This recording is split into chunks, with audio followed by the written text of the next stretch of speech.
Okay, here we go. In our Sunday school class, second week in a row, we had issues recording the lecture. So I get the joy of redoing the entire lecture in my office. So here we go. The Epic of Moses. And there's a specific reason why we're calling it the Epic of Moses. And you'll learn why when we get into the lecture. So, what is an epic? An epic is not just a novel. It's not like Harry Potter. It's not like ancient literature that you went to the library and checked out your good old epic for some fun reading. Epic served a purpose. So there's five common traits in epics. So one, they're oral tradition even after they're written down. There are stories that are repeated over and over again, and people in society could generally repeat that story back to you. The epic holds society's knowledge, political theory, sense of law, and ethics. So it's meant to convey information of who we are as a people. Epics always involve a journey. Epics have a great hero who's always the person that we want to live up to and emulate. That this hero embodies who we are as a people, and the hero is always chosen by God or chosen by the gods, plural. So even just kind of quickly looking at this before we get into the lecture, we can already see, wow, we can pretty much oral tradition. We can tell the story of Moses and the Exodus if you've been to church at all or remotely related to the Christian or Jewish community. You can tell that story orally, even after it's written down. Sense of political theory, law, whatever. I mean, that's what's going on in the story of Moses. I mean, we're getting the Ten Commandments. We're starting to form who are we as a people. Of course, the entire story is a journey. And then Moses to this day is that person that we want to emulate. We want to be like. That's why he's one of the heroes of the faith. And of course, the great old burning bush scene, he's chosen by God.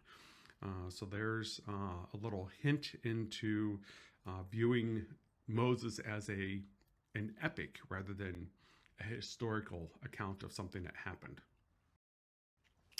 So we're going to pick up with the plagues. So obviously a lot happened before this. So yada yada yada. Moses was a baby, was born through, and then we get to the plagues. So okay. So when we're looking at the plagues, we can look at this again scientifically, academically, logically. If the entire Nile River turned the blood, um, we sometimes just say that and don't think about it. But if it turned to blood, then all the fish died. If it turned to blood, you have no drinking water. If it turned to blood, you couldn't water the crops, and the crops would have died. So there would have been a far-reaching devastation just beyond uh, the water turning to blood and having that be a fanciful trick. It would have affected people's ability to live. I mean, the cattle would have died. They wouldn't have had anything to drink. Then we throw, infestation of frogs and gnats and flies, and then we see the devastation that would entail, the disease in the livestock, and their livestock died. So if they didn't die from thirst and not having water, they would have died because of the disease that was on the livestock. Boils on the hand, hail and fire, locusts, and now you got no water to water the crops because the Nile's turned to blood. And now you also have hail and fire and locusts destroying the crops, so there'd be no crops to drink, and of course darkness, and then the death of the oldest child, including with the cattle and everything. So we're looking at these plagues and we're saying it would have been hard for Egypt to survive as a people if all this happened to them. It's not just a fanciful magic trick. These tricks would have had consequences, and the consequences would have been killing all their crop, killing all their cattle, killing all the fish in the sea. They wouldn't be able to drink water themselves. We don't see or hear any evidence of this anywhere. Egyptians didn't write. You would think this would be a major thing to write about. And in no Egyptian writings does it talk about these plagues. Some people say, well, they didn't write their failures. Well, okay, well, fine. This would have been such a monumental, devastating effect. It would have scarred the earth. and there is no evidence of these events happening and scarring the earth during this time. So we have some Christian apologists who try to come up with, kind of reconcile science and religion, and they go, well, maybe the water turning to blood, it wasn't really blood, maybe it was just a really bad algae bloom that year. And then they'll just kind of go down the list of each one of these and try to come up with an example. They're just pulling these things out of the air. There's no evidence. But whether there's evidence or not, if you're saying that it was an algae bloom, then you're saying it wasn't a miracle. You're saying that there was some weird natural phenomenon they couldn't explain, and then they gave reason to it. So either way, there would be no miracle that would have happened. This is the traditional route of the Exodus. If you remember the old Sunday school maps, the little flip maps that you'd pull and you'd present to the Sunday school class, different things that happened in the Bible. This is the map that you would find in that. If you have a Bible with a map of the Exodus, this would be the map of the Exodus you'd use in the Bible. And when we were doing this face-to-face in class, we were saying, does anyone see a red flag on this? I'm going to let you kind of take a moment. What, looking at this, would you notice and go, that's interesting? When I teach my class at the university, the first thing students pull out is like, well, they went in a circle, up on the upper left-hand or right-hand side. And, okay, they went in a circle. So Moses is a guy. He didn't like asking for directions. He didn't want to stop at a gas station and ask for directions. But that's not the red flag. What's one of the biggest events that happened during the Exodus? They crossed through the Red Sea. Well, now follow the line. Do they go anywhere near the Red Sea? The Red Sea is down here. And they go through this line. Okay? They're not going anywhere near the Red Sea.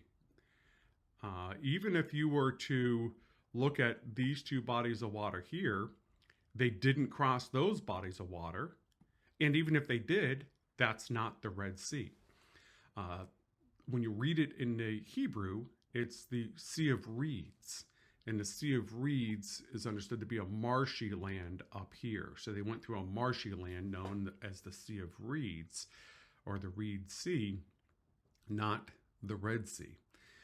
I remember having a Jewish girl in my class, and I'm talking about all this, and she raised her hand and was really confused, and she goes, oh, wait a minute. She goes, are you telling me that all the students in this class thought that they crossed the Red Sea?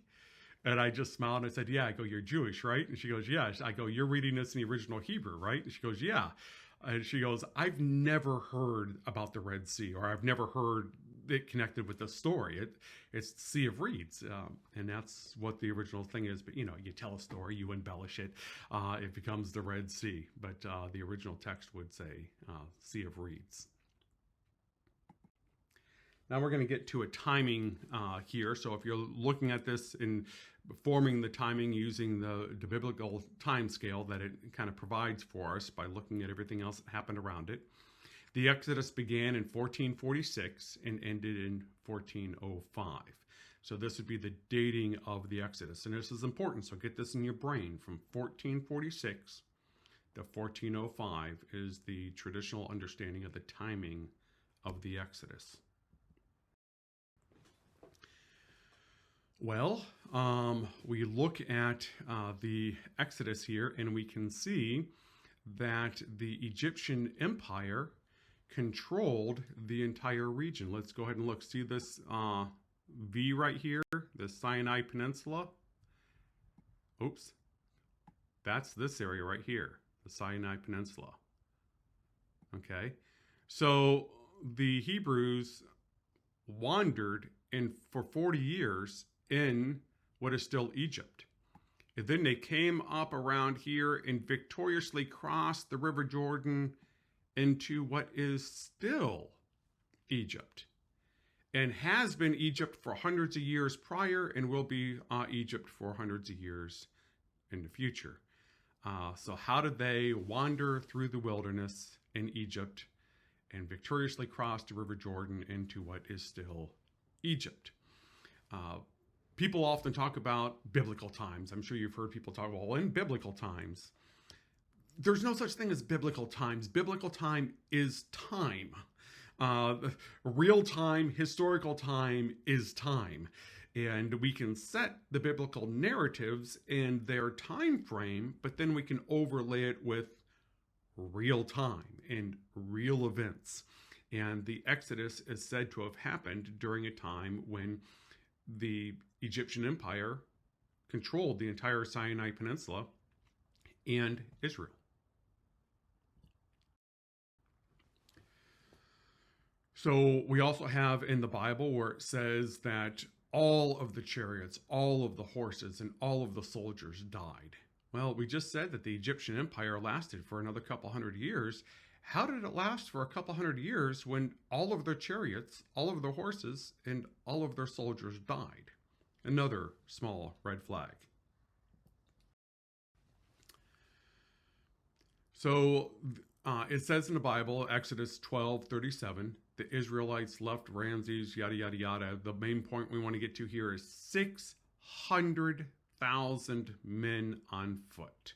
So 600,000 men plus all the women and the children. So it says plus all the women and children, but it's 600,000 men. So if you take your average football stadium or sports stadium, it would probably take about 10 sports stadiums full of people to equal 600,000 men, depending on what sport you're playing and how big the stadium is, but that's a ballpark. But I'm trying to do it as a visual. Picture 10 stadiums full of people wandering through the wilderness. They all need something to eat. They all need a place to poop every day. They all need a place to sleep. Just think of the logistics. If you are a military person, think of all of the logistics that need to go into just supporting one fighting combat soldier on the front line. Now think of all the logistics it would take to care for this many people wandering through the wilderness. And it's not just this many people. Because remember, plus women. So now we figure one woman for every man. We got 20 football stadiums, well over 1 million people wandering through the wilderness, and we need logistics to support their wandering through the wilderness. But we're not done yet. These men and women have children. So now we're looking at 30 to 40 football stadiums full of people. Tons of people walking through the wilderness. Logistics of caring for all these people, feeding all these people. We start to ask questions how that happened. And when we look at archaeological evidence, no one has found archaeological evidence of a mass group of people migrating through this region. They've tried to dig and follow the path and try to find evidence, and there just is none. And you would think that millions of people wandering through the wilderness with clay pots, arrows, whatever it is that they would have to survive, that would have left some kind of an archaeological remnants behind, and we have found zero. And plus the fact that, again, Egyptians were known for keeping extensive record, and there's no record of this mass release of slaves. Again, people would say, well, but they didn't write about their failures. Well, how about their victories? Like the fact that they conquered these people and made them their slaves during the period where they were slaves in Egypt. No Egyptian record talks about having Hebrew slaves in Egypt. Again, the dating of the Egyptian Empire, and yeah, there were different elements of the Egyptian Empire where, kind of grew, shrank, stuff like that, but they pretty much controlled the Sinai Peninsula where they were wandering and controlled Israel itself in that region. So we look at the dating of the Egyptian Empire, we question the reality of the 10 plagues, we wonder how the Egyptian Empire survived through all of those plagues, we wonder how the Egyptian Empire survived when their entire army died, and yet they lasted another 250 years. This slide I put on here for my Muslim students when I'm teaching in class. The Quran specifically says, so in the Exodus story, the Quran and the biblical story is pretty much the same story, just packaged slightly different. So in the Quran, during the Exodus story, it talks about, uh, you know, they melt down their gold to make the golden calf. And in the Quran, it specifically says it was a Samaritan who told us to melt down the gold and make the golden calf. The problem is, if the Exodus event happened around 1446, Samaria as a location wasn't even founded until 850 BCE, and there wasn't a distinct people known as the Samaritans till 722. So how is it possible that a Samaritan told them to melt down the gold when there was no such location as Samaria and no such people as a Samaritan? And the only answer I get from my Muslim students is, well, Allah knew there would be Samaria. Well, that doesn't make them Samaritans. You know, if 1,000 years from now, if Russia takes over the United States and they're writing the history books about Brad Jagger, they're not going to say Brad Jagger was Russian. I was an American. That's who I am. Just because the land would be conquered hundreds and hundreds of years later doesn't make me another nationality of any kind.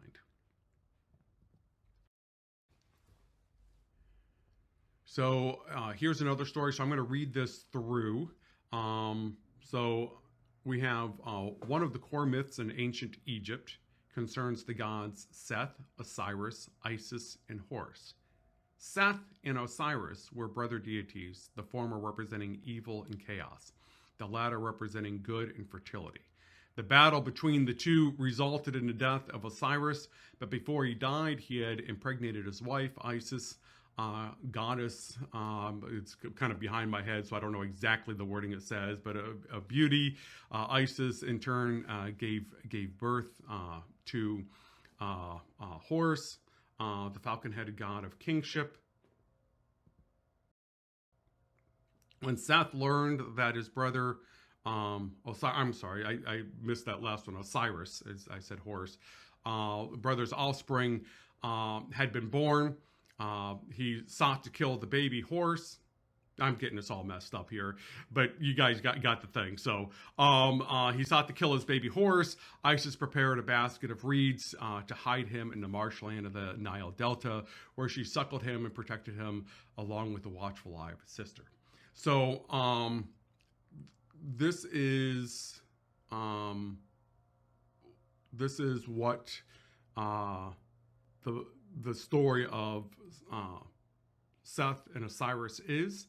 His life was threatened. He's placed in a basket among the marshy reeds, and his mother and sister protected him. So, or her sister protected him. So this is an interesting kind of parallel to Moses. We also have King Sargon. This is a real king. This isn't mythology. He's a real king in Mesopotamia.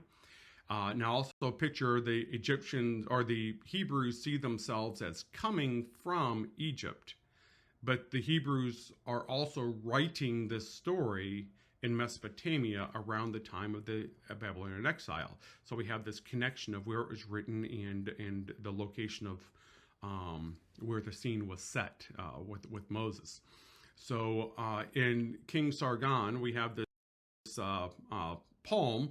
And basically it says, my lowly mother conceived in secret, and she brought me forth. She placed me in a basket of reeds, and she closed my entrance with bitumen. She cast me upon the river, which did not overflow. Yada, yada, yada. We can go down farther. Aki, the irrigator, as his gardener, appointed me when I was a greater...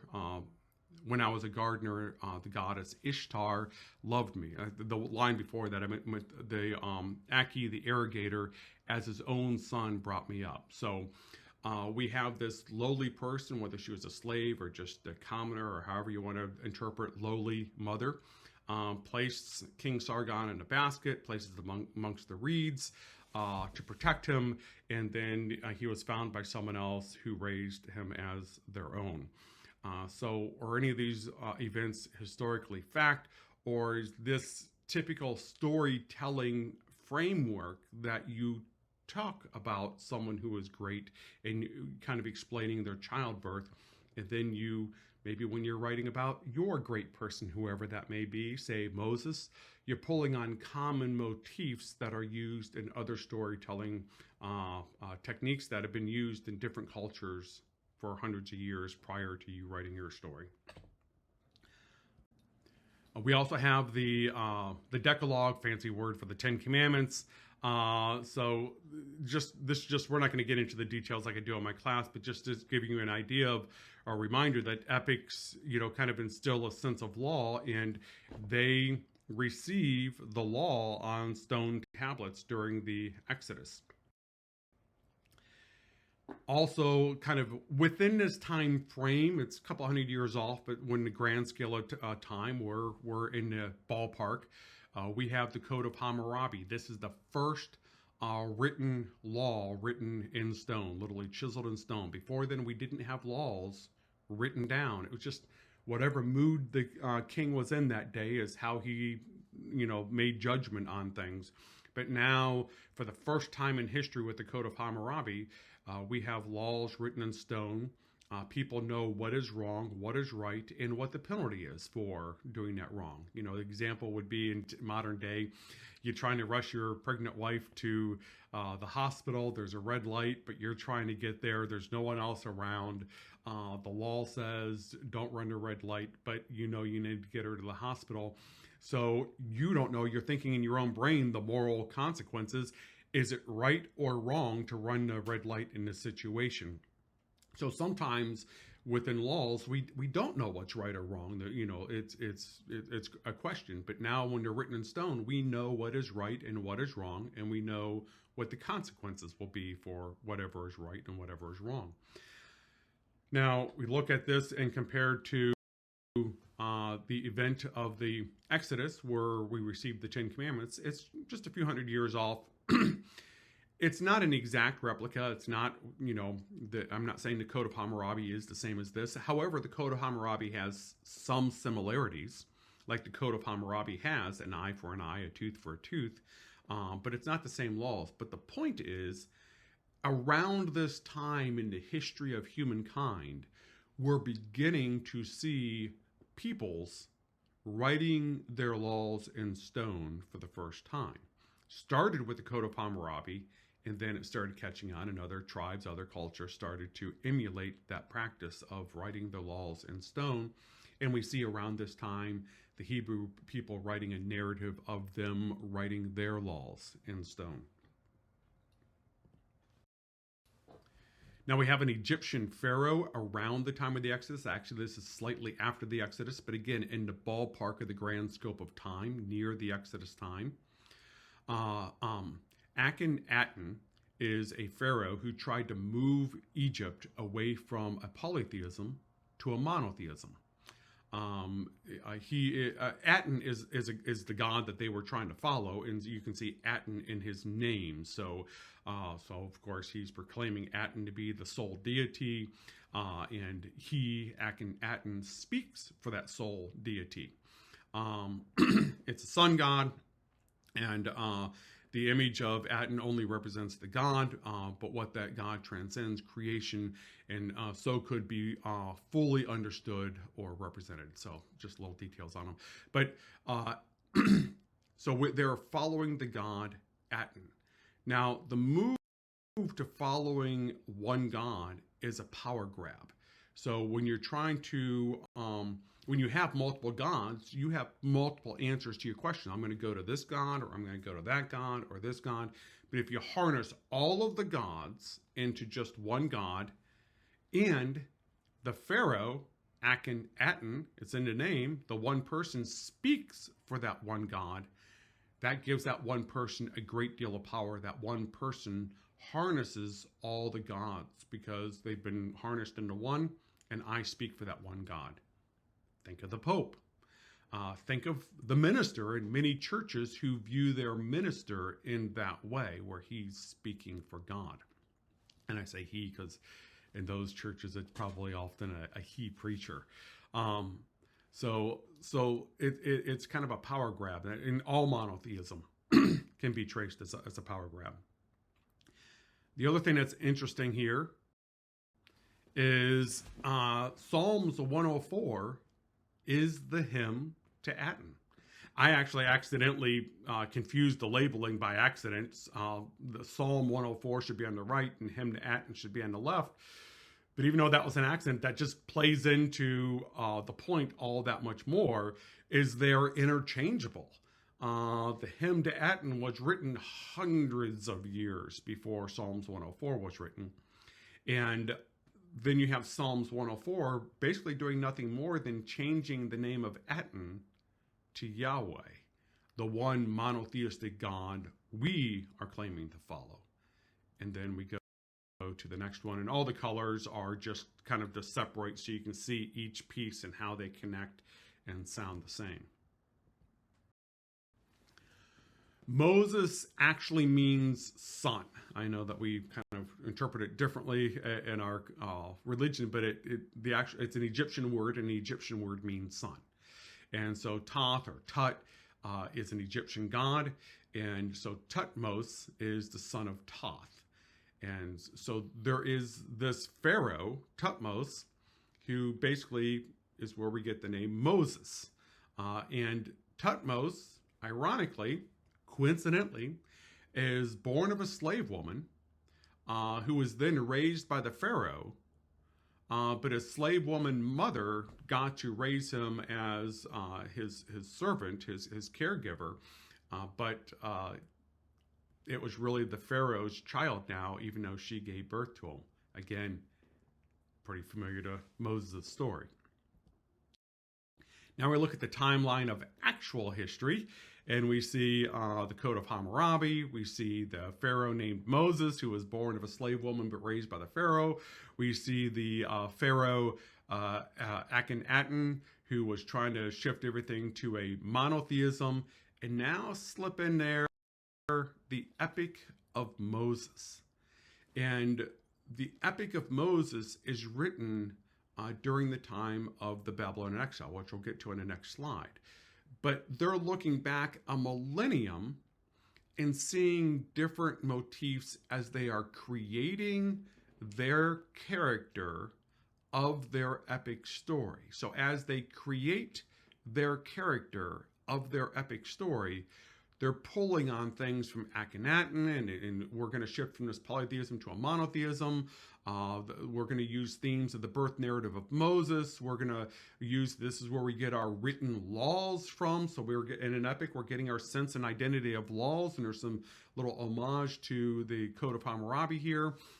He's being put in a basket and set amongst the reeds because his life is being threatened, and he's raised by someone else. We're pulling on all these different stories to create our character of Moses.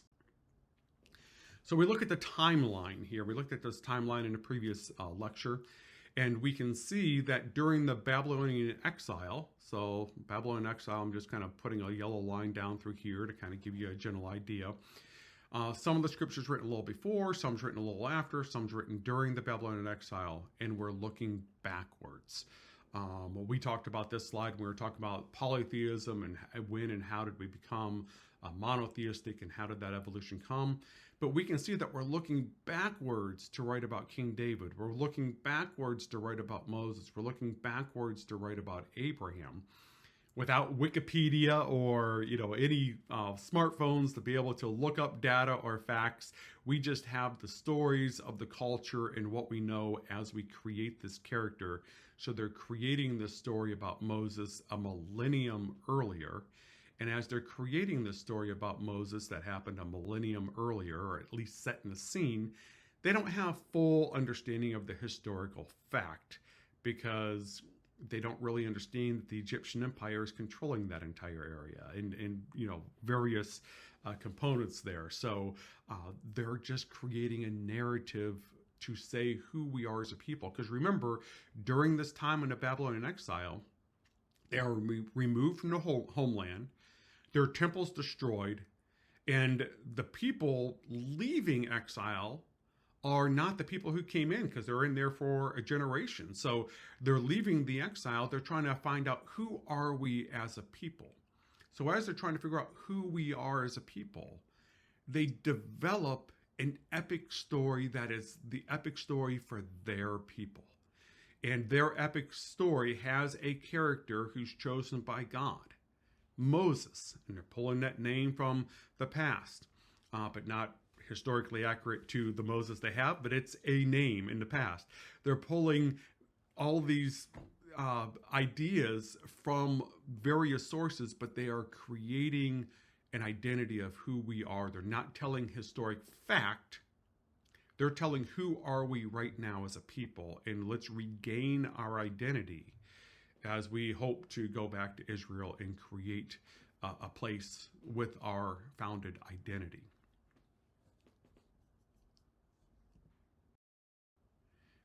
Again, during the Exodus, we have things like Elohim spoke to Moses and says, basically, I used to be called El, remember, the head of the pantheon, but now I'm going to be known by Yahweh. So we can see that shift from a polytheism to a monotheism. That's part of the narrative. That's how they wrote the story. We have in Deuteronomy, El, the father of the pantheon, takes all of his children, all the other gods of the pantheon, divides them amongst the world, and assigns Yahweh to the Hebrews, the Israelites, Jacob's people, Jacob, whose name is Israel. So it's them storytelling who their God is and who we're following and why.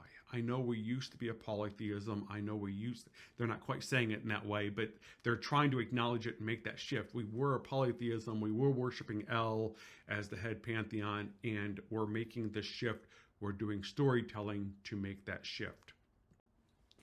During the same time, Baal, it's common for a younger god to take the reins of the higher god. And throughout history, we can see this happening throughout the Western Semitic region, where Baal is taking the higher position of El, but then that creates a competition between Baal and Yahweh. If we want Yahweh to be the head god, and other people are looking at Baal as the head god. When Baal replaces El, it's through defeating a watery foe. Lots of times when a younger god takes the place of a higher god, it is through a battle through the waters, or it's associated with a storm god, something with the waters. It's defeating the waters.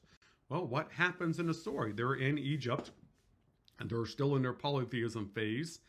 Yahweh defeats the waters, whether it's the Red Sea or the Sea of Reeds. It's defeating the waters, and then on the other side, Yahweh takes the place of El and becomes the new El. Again, just recapping, there's no evidence of plagues. There's this is all Egyptian records. There's no Egyptian records about plagues, no Egyptian records about Hebrew slaves, even when they had them, and it could be written in a victorious way. There's no written of a mass release of slaves, and there's no loss of an entire army. No one writes about it, a loss of an entire army. That was the Egyptian records. Historical evidence of archaeology, also no evidence of a plague, and something that monumental would have scarred the earth. No evidence of Hebrew slaves, no evidence of a mass release, no evidence of an entire army being defeated, no evidence of thousands of people traveling through the wilderness, camping out and scarring the earth in that way. No evidence of it. But we do have evidence of all of these other stories that are very similar to Moses. Horse in a basket.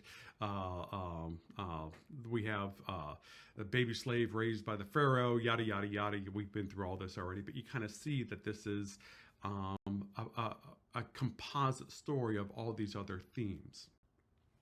When they were in Exodus, they were lost. They were trying to regain their identity. So that's when this fury of writing is happening, as they're trying to salvage and reclaim their identity. But as they're doing so, they're not necessarily trying to rewrite history in an academic way that we would in our 2023 modern culture, They're writing who we want to be as a people, who we identify as a people. Yeah, there's a little bit of history sprinkled in, but that history is massaged to who do we want to be as a people? Who are we right here and now? Um, and again, just a collection of all of these stories. Uh, Throughout Western Mesopotamia, it's not just the story of Moses. We find throughout this recreating the creation story. Well, that's the Enuma Elish, the 7-day creation story. A serpent stealing immortality. Well, we find that in the Epic of Gilgamesh. I don't have on here. I'm going to be preaching on it this Sunday. The Noah's Ark story. Well, that's also in the Epic of Gilgamesh and Utnapishtim, and it almost word for word is the same story. So we're pulling from common themes, specifically here from Mesopotamia, where they were kept in the Babylonian exile, and so they were born and raised in this area. So these are the stories they're used to, and they use them as they're writing their own story. Again, remember, an epic involves oral tradition, handing down society's knowledge of political theory, a sense of law, ethics. It always involves a journey. It's got a great hero. That hero is chosen by God. This describes the Epic of Moses.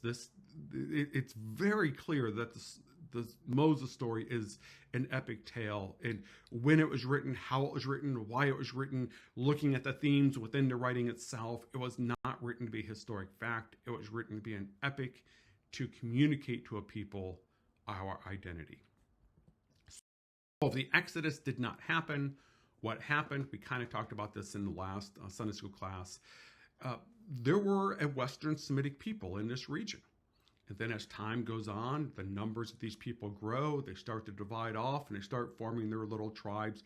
And the more time goes on, the more different tribes start to form. Think of the Protestant Reformation. There was just the Protestant Reformation, Protestant faith. And now look at it. We have thousands of different tribes within the Protestant faith, Methodists and Lutherans, and various different brands of Methodists, and various different brands of Lutheran, and Baptist, and various different brands of Baptist. And we can go on and on and on for thousands of these because we became tribal. And then we're all competing for space and time and theology and belief and all that type of stuff. That's what's happening here. It's just the Western Semitic people, the Jewish people, the Hebrew people, the Israelites, whatever time period of how you want to label them. They were just one of the tribes in the area, one of the tribal people. And, the victor writes the history. And clearly the Hebrews got to write the history, and their history survived. We do have some of the other history from other people, but it doesn't dominate our knowledge base quite like the Hebrews, because of Judaism and Christianity, and also Islam sharing that message of the Jewish people. So it kind of becomes the dominant story. But they were just one of the people that emerged from this area. They were polytheistic for a while, just like everyone else. Maybe shifted to a henotheism, worshiping Yahweh as the main god. But yeah, there's these other gods in our pantheon as well. And then going into Babylonian exile, having an influence then of the Persians as they get released by the Persian Empire, Zoroastrianism, which is a monotheistic belief that's much more dualistic, that has a different view of the world than they're used to, but they see themselves as a monotheism. So now the Jewish people are evolving in this monotheism more and more day by day. It doesn't happen overnight, but it's a drift to monotheism. And they start incorporating other themes from Zoroastrianism into the Jewish faiths, and we can see that development as well. So it's less that the epic tale of Moses wandering through the wilderness is the historic fact, and more that a people were later writing their history. Did they come from Egypt? Well, technically they did, because what we're looking at right now, remember, was Egypt for hundreds of years. So when they say that they came from Egypt, it's true. But it's not that they came down from, let's call it Egypt proper, way down by the Nile, and then escaped Egypt and came up to this region. They were always in this region. This region was Egypt for hundreds of years. And it's not that they left Egypt, but Egypt left them. As the empire kind of dissolved and shrank away, they became freed from Egypt, and they were now freed from the Egyptian empire, but that's because the Egyptian empire shrank. There was a void of power, and so then what happens next? Well, in our biblical narrative, it's the next big thing, and time-wise, not long after the Egyptian empire shrinks down, we get the story of King David.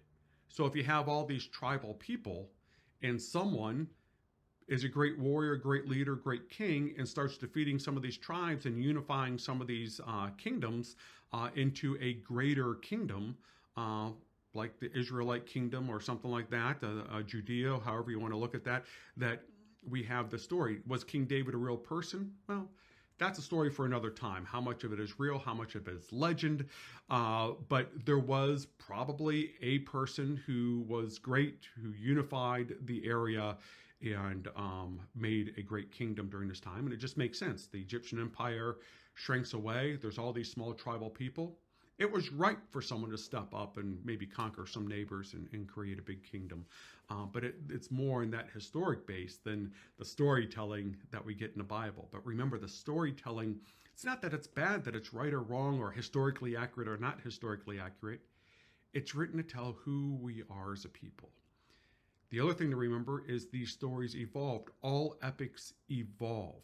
When we have the Epic of Gilgamesh, there's multiple copies of the Epic of Gilgamesh. And in these copies, they are slightly different from each other. The general story is the same, but there's slight differences. That's because the Epic of Gilgamesh is supposed to describe those people, who they are as a people. Now, when we have a people conquered by another people, or just the time of hundreds of years, people change. Well, as people change or different people come in and conquer, the story is massaged because it's supposed to be telling who we are as a people. If we used to be more diplomatic, then maybe Gilgamesh, the main character, comes off as being more diplomatic. But if we're much more of a fight first and ask questions later type of a people, then maybe Gilgamesh might come off as a little bit more of a warrior, a fighter, a strong man, toxic masculinity than someone who's going to be willing to be diplomatic and negotiate, because we're describing who we are as a people. Things evolve and change. That's the purpose of an epic, to change with the people. The problem is, once that becomes scripture, like the Epic of Moses, it no longer evolves or changes. And so once it became scripture, and women are second-class citizens, all we men look at the scripture and go, well, the scripture says you guys are second-class citizens. There's nothing I can do about it. You don't know. It's supposed to evolve and change. So we look at the scripture and we say, okay, well, we don't do that anymore. That's not who we are as a people. We could use Moses as a base for who we are as a people. But when we see things that are clearly out of place, yeah, question it and change it. In the New Testament, it says like 5 different times, slaves, obey your master even when they're beating you. I'm going to go out on a limb and say that's wrong. That's not who we are as a people. So it evolves and changes. But once you make it scripture, it no longer can evolve and change. If we look at the scripture, though, before it came scripture, we can see things evolving and changing. The laws that we call laws, we can see that in this book it views it one way, and then in this book it views it another way, and in this book it views it yet another way. We can see their evolving concept of law, evolving concept of society, evolving concept of women. We can find this evolution happening in the Bible, but once the Bible became officially scripture, all that evolution stopped. And then the Epic of Moses becomes unchanging. And then it also turns into historic fact, because we become a very historic, factual type of mindset in our modern culture. And we've lost what it was intended to be. So there's your Epic of Moses. Hope you enjoyed the class. And we got another exciting one that's coming Sunday. See you guys later.